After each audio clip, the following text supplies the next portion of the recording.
the #2 rated quarterback as far as the draft would go if he was still in the draft. Walsh, on the other hand, I think is a young guy who's still, he's still young. I mean, there's no other way to put it. I think the maturity that he can gain by going to a team and spending a year sitting and watching is going to make him very important to a football team in the future. Well, we saw Bobby Humphrey there, too, and he had the leg injury. Let's explain now, if you're wondering, what is this supplemental draft? The supplemental draft that these guys will be in, they filed after April 10th, which was the deadline to get into this one. That will be held the first business day, the first week in July. What happens is they've changed the rules every year on this. Remember a couple of years ago, they had the Bernie Kosar situation. The Cleveland made the trade with Buffalo. They didn't want that to happen again. Then the next year, all 28 teams went into the hat. They picked out an order. Seattle was picked out first. They got Brian Bosworth. That won't happen anymore. Here's the way it works. The teams with the 9 worst records, which, as it equates, is everybody 6-10 or worse last year, they go to a hat. They pick out some sort of drafting order, 1 through 9. All right? The next 9 teams who were not playoff teams a year ago, they're in tier #2. They pick out a drafting order, and they are now 10 through 18.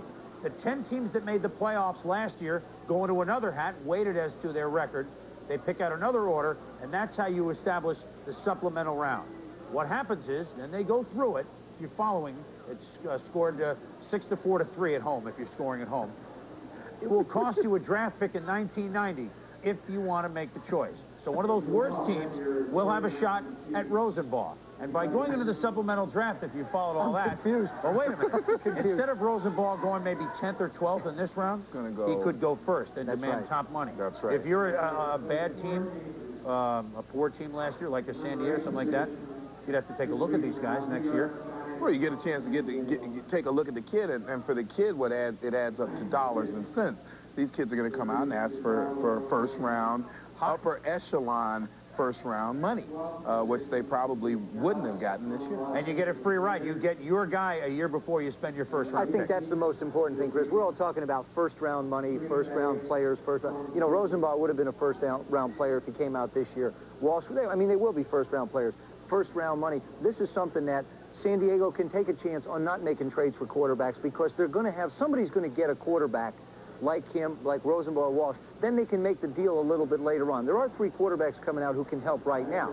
Walsh, Rosenbaugh, Aikman. So it works for them very well. There are other quarterbacks in this draft, too. That are here right now. All right, give us the next few names. Where's Rodney Peete? Rodney Peete, I think Rodney Peete could wind up, his dad's in Green Bay. He could well wind up in Green Bay. They need a quarterback. He could wind up in Detroit because they spent that draft choice last year for a quarterback. Now they're going to quit with Chuck Long. Now they need somebody to back him up. Terrence Jones out of Tulane. Now here's a kid who's probably going to be projected as a defensive back. Played running back as a freshman, so he's got a lot of ability, but may not be the quarterback that we expect, or, you know, a professional type of quarterback. Jeff Graham out of Long Beach State. Good arm, not real quick feet. But again, it looks like the mode of quarterbacks today has gone to the big pocket passer. And then the last guy is Anthony Dilweg. Now, he played in Steve Spurrier's offense down in Duke. If you play for Steve Spurrier, you're going to have big numbers. So the numbers don't necessarily translate into how well he can play. But I still think he's the kind of guy, not as mobile, not as quick. But again, a lot of teams are getting the big offensive linemen, and they can use the big stationary quarterback. It is interesting that we have been talking about San Diego and quarterbacks while we were away. The pick was the Giants. They made a trade. We'll get you the full details. San Diego gets the pick. They chose a quarterback. Billy Joe Tolliver was chosen by San Diego just a moment ago, a quarterback from Texas Tech. One other name I'd like to throw out is Eric Wilhelm, Oregon State. I mean, the guy threw for 9,000 yards and broke Elway's records. You got to look at a guy like that. I'm sorry. I just think maybe before we go off the air, we'll hear from Eric Wilhelm. So Tolliver has just gone to San Diego, so maybe there's a look at a quarterback. As far as the supplemental draft goes and how it changes everyone's drafting order, perhaps, let's go out for a comment to Bears headquarters and our compatriot, Pete Axtell. Max? Wilhelm's problem, Chris, is that a lot of scouts are a little confused. They think he throws only knuckleballs. But, you know, it's the end of a long day. I'm sitting here gloating about my prediction that Riggs would wind up with the Redskins. But I am also just awash in awe and wonderment. The time it must have taken you to learn how to explain that supplemental draft, you could have gotten a degree in nuclear physics. In fact, I thought about getting that degree, but I decided I'd rather be Deion Sanders, Jula. Back to you. Well, Axe, I'll tell you what. We'll cash in that jewelry, and we'll both go for a new degree. I don't know. I didn't invent those rules of the supplemental draft. I was only trying to explain them. Maybe I would have had better success about 1 or 2 this afternoon, not about 5:30. At any rate, we are coming back with the end of the second round here at the NFL Draft. It's like the Hotel California. You can check out anytime you like, but you can never leave.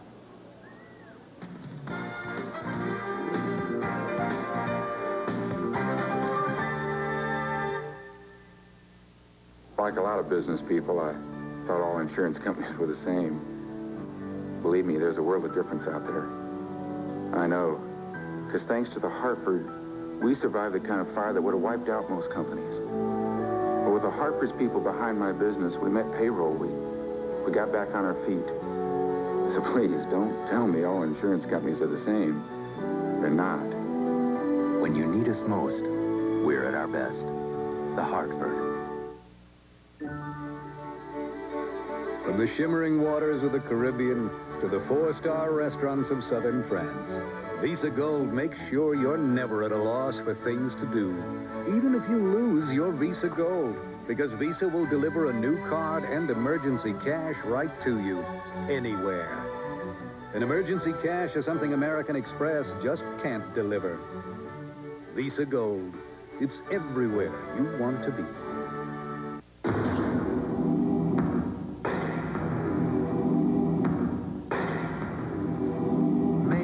Can't stop the world in its tracks.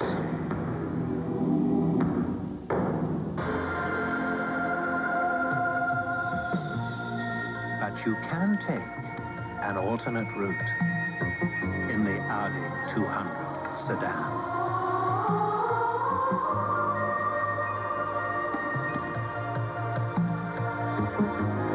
It's designed to move with graceful authority.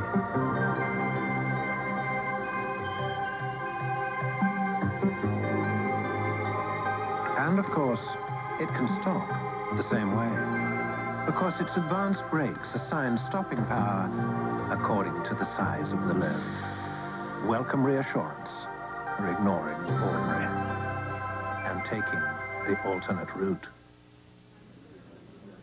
You get killed if you don't talk to some Giant fans from the balcony. First, we talked with Renee about the draft pick, the first one the Giants made. Are you pleased or not? Oh, very pleased. He's very agile. A guy could jump 29.5 inches up high. He could play center or guard. Extremely happy. We got a real strong guy right up the middle. That's what we need. Okay, Giants made a trade, gave up the second choice, got 3 future picks. Do you like it, and why, Joe? I like it because they have 2 picks in the next round, and there's not really that much to pick from at this time. So what's left available, they can pick 10 picks later. Okay, thank you very much. Now to Bob Lee. Okay, Bino, thanks a lot. So the Giants working that trade in the second round. And up next, Minnesota. Now, Minnesota essentially already has a selection today, even though this is the first pick they will be making today. They've got about 4 minutes left to make that pick. They have agreed to terms with holdout Pittsburgh Steeler linebacker Mike Merriweather. The holdup had been about he wanted a $400,000 signing bonus. The club was offering it as an interest-free loan. Obviously, they got together, and it was agreed to. They just have to get the physical. So Minnesota has that in the bank.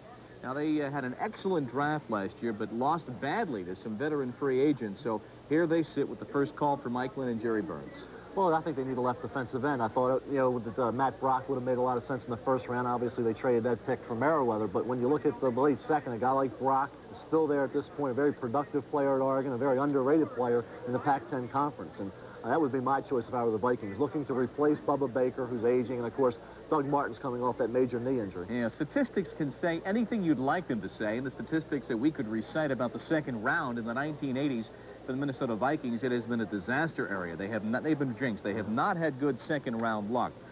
Evaluating talent so much a part of the business. Mike Lynn, general manager, this past week made a lot of news. Says, we spend $1 million, and each team spends about $1 million on evaluating talent. Why don't we just pool our efforts? Now, to a large extent, that is done already with the NFL Combine and the Blesto scouting group, but there are teams that do it on their own. It'll never happen. You're never going to get 28 teams to pool it. You won't, but I think it would be great if you had all the teams evaluating players on their own, and then it would be more of a situation where you would have that sleeper out there that certain teams weren't aware of. Now, everybody's aware of all the players. All the information is basically a consensus opinion. The teams themselves have to make